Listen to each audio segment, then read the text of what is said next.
Joder, pues de la guerra de sufrimiento, pues fíjate todos los sufrimientos que hemos tenido que pasar.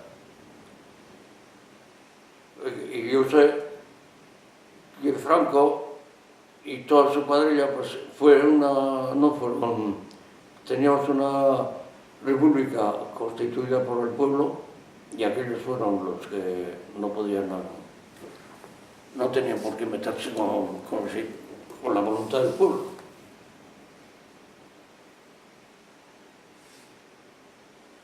Y luego, pues mira lo que ha pasado, toda la religión también, fíjate.